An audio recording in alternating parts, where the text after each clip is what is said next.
So we are back at Spooky Review, and before we do that, a little coffee. Cheers. Cheers. Cheers. Get your little drink, whatever you got. The next movie that we're going to be talking about for the Spooky Review is called Intrusion, and this movie came out in 2021.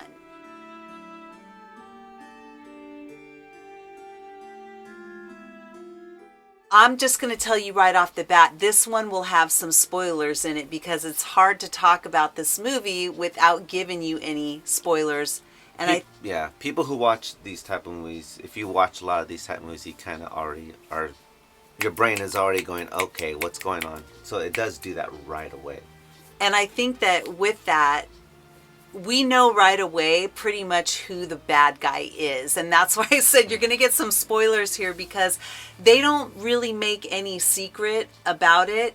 Although... How, when, where, why? You suspect right away who the antagonist is, but then they slowly let you see and confirm that that's who the antagonist is, right? Because there's little pieces of the story that you get. So let's talk about what this story is about.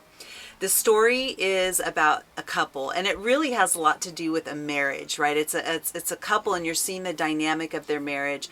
They moved into this big house. Clearly the man, they're both very successful. She's a psychologist or counselor.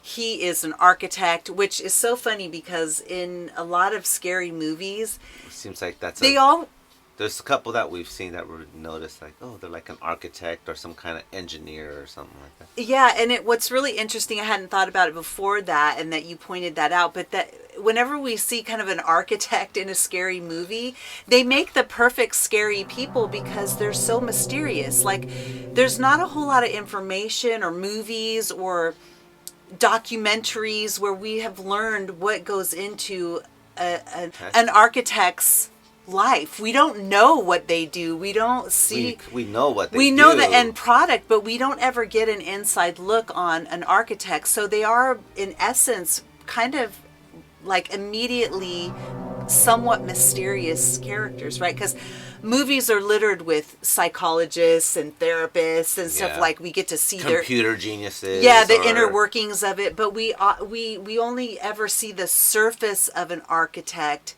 And the end result of the building, and then maybe it's focused on the building, but not on the person per se, unless they're crazy, and then we're just dealing with their psychosis, but we don't get to see them internally, their internal life. You know what just came in my head right now was maybe the architect thing is that, it's that neutral thing, and they're kind of nice people because it's like the Brady Bunch. Father was an architect, right?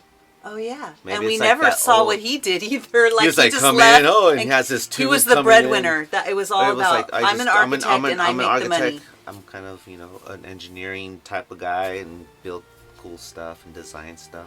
I don't know. Maybe it comes. Yeah, from that and Brady actually, Bunch. but that's what I was saying is that it always ends up being like, architect. This job, is like a template, right? Stability. Architect, smart, stable, smart, breadwinner. Nice house, taking care of the family, and then that's it. There you go. That's the template of that. So, since the Brady Bunch, it hasn't really changed all that much. Okay, it's kind of the same thing. It's like, well, we don't know. We don't get to see. We're gonna keep our eyes and ears open when we watch other movies. Yeah, but we don't really get to see like who they are as people. We just see these outer displays of. Architect means lots of money, nice house. So here we are now. We're in this new house, and the house itself is very cold. So I feel like the house is like what you would expect a typical architect. Like they're giving you these clean lines and interesting shapes. You look at it from the outside, and you can't really see how big the house really is, or where it goes, because there's all these interesting shapes and designs of the house, and it's what you would expect out of a movie that's talking about a movie that's involving an architect, right? And it's the middle of nowhere, nice place in the middle of the desert. I don't know, which like immediately creates anxiety, right? Because you're like, oh, they're moving into kind of far away. The middle of nowhere, right? They're in this big house. And so in the movie, you're first just getting to know that they've moved, and then you're getting to see that they have a very clean, they have very regimented life, right? They both have jobs, they both do their thing. He's very anal. You get to see little bits of, everything has to be in its place, and they show you that by his drafting table where he gets up, I don't know, to get the phone or to go downstairs, and you see that before he gets up, he has to put his blade exactly straight with the other ones before he leaves the table, and that's implying to us that he has to have everything just so. Okay? Perfectionist. So the movie is called Intrusion. So clearly there is an intrusion in this movie. We get to see a little bit about these people and how meticulous their life is. They've moved into a new place. He's an architect. She's a therapist. They are very regimented in their life, but they've moved into this new place. It seems like it's in the middle of nowhere, and it's very big, it's very clean, it's very homogenized. It's very nice, right? And they're going to go out to dinner. So they go out to dinner, and this is where all the trouble starts, because when they come home, they can tell that their home has had an intrusion. And so what it looks like is nothing has been taken out of the home except their cell phones, because they decided they were going to leave their cell phones, right? It's date night, so they're leaving their cell phones. I remember that. They left their cell phones, and they left their computers at home.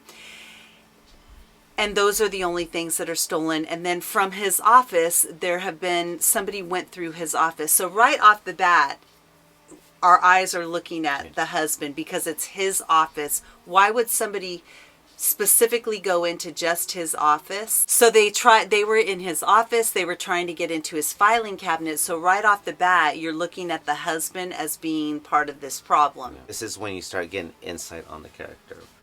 During this part, you start noticing subtleties. If you're paying attention, they didn't have any security system. You would think logically that was the first thing that came in my head. Oh yeah, because the police officer comes the next day to talk more. Where's the alarm? Where's the security system? And you have this beautiful home. You have money. How come you didn't put a security system? So that's number one was. Which stood out to both of us as weird, including the detective was like, that you have all this money and you built this house and you didn't put an alarm system. So that middle of nowhere, that's no security, weird, right? Like that's a weird thing to not have. And some people could probably miss that if you're viewing it. This is when he really starts acting suspicious too, right? Because people who are lying or in crime, when people are involved in something, they're not being helpful. Yeah. People who are not part of something like that, they're very helpful to the detective because they want them to solve the crime. And so what we're seeing here and what gives us these feelings that something is wrong here and with this guy is because he is annoyed by the detective and he tries to rush him off with hurrying up. But he uses, I'm just trying to help you, get through this, to find the bad guys, basically, so that my wife can feel safe again, right? And then the thing, and also within this scene, even though this is the first main scene that kind of gets you sucked into the movie, right? Yeah, this so is we're where good. it starts. We're talking about this. We won't give you too much more, but this is a very important part of the movie that you'll notice. No fear. There's no rush to call 911. If you're someone breaking in the house, there's these natural things that make us get that anxiety. Like, oh, someone broke in, call 911, call the cops. In this scene, you're going to notice those natural human things, those to be anxious about, are not present. Only in the wife, but not him. Yeah. So that's something to pay attention to, because the first thing that we were looking at, I was talking about that. Was like, why is he so like calm? Okay. Okay. Yep. Okay. Let me go upstairs. So So that's, so that's the first inkling. And then the second inkling is that the next day, the detective is there, and then he's just not being very helpful. He has no emotions. He's calm. He's calm. He just wants to get through this little interview, and then he becomes impatient with the detective. And the detective already is like looking at him like something's wrong with this guy.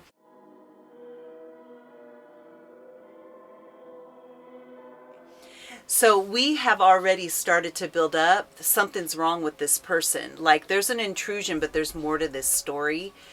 And the more that you get into this story, the more that you start to see that his behavior is odd. And then there's a second intrusion. Only this time they're home when it happens. Okay. Yes. And this is when the wife realizes there's more going on with her husband than she understood about him. There's also a missing girl. Yes. In their area, right? There's so many things going on between their relationship that it's almost like it's a diversion. What are we focusing on? Are we focusing on there's something more going on in there between them two, or are we focused on now there's this intrusion, and then in the area there's this missing girl?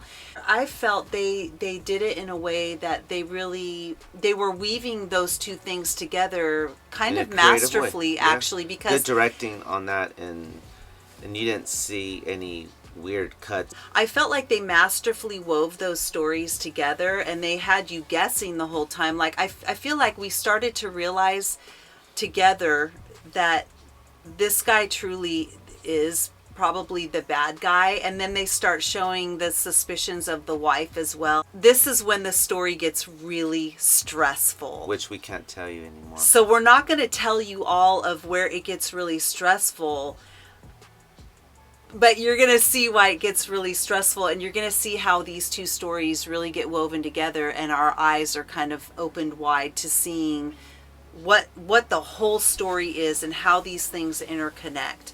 I think they did a masterful job. There is not a lot of blood and guts in this, which I like. There is some violence, but it's more what they're not showing you. Yes, it's more like what could possibly happen. So it brings that anxiety in you. So there's a lot of anxiety, because I know I felt anxiety through the relationship part. Right. That there in the movie keeps you guessing. We were considering whether or not we were going to tell you this or not, and I feel like at this point I'm not going to tell you. The house is also an antagonist. Yes. Because it's connected to the antagonist, who is the bad person, and using this house as a monster. And I'm not going to say anymore, because it's going to be made clear to you when you see what's really going on.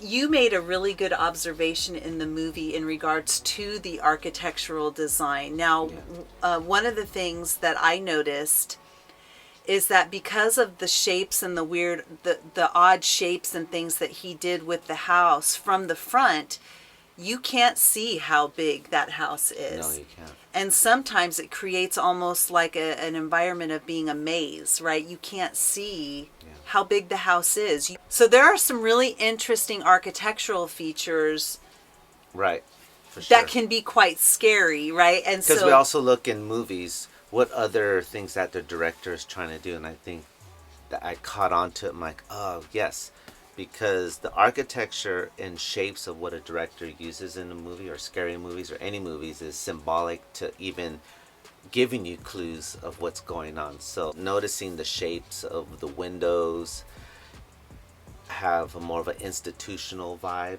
to it, like a prison. If you ever walk by jails, the thin windows, all those little subtleties.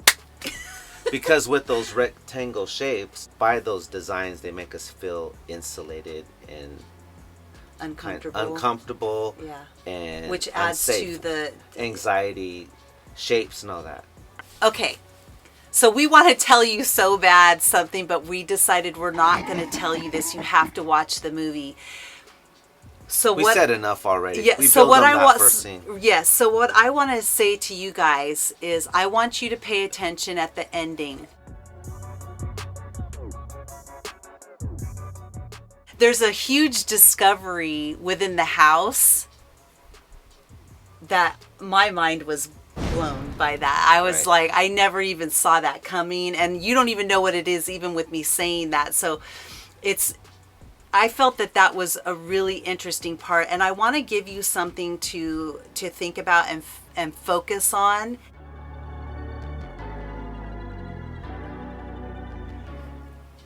At the very end, I want you to pay attention to something, because you pointed something out that I didn't even notice.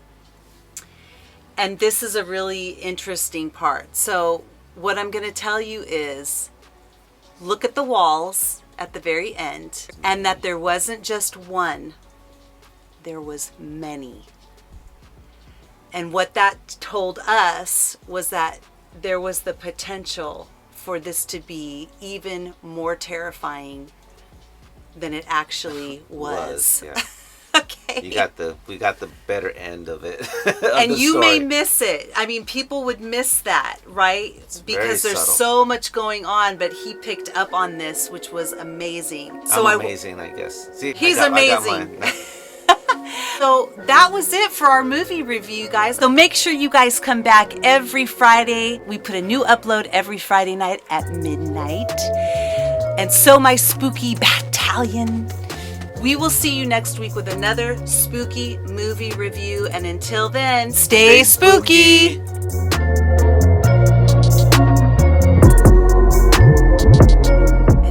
And so my Spooky BAT-talion.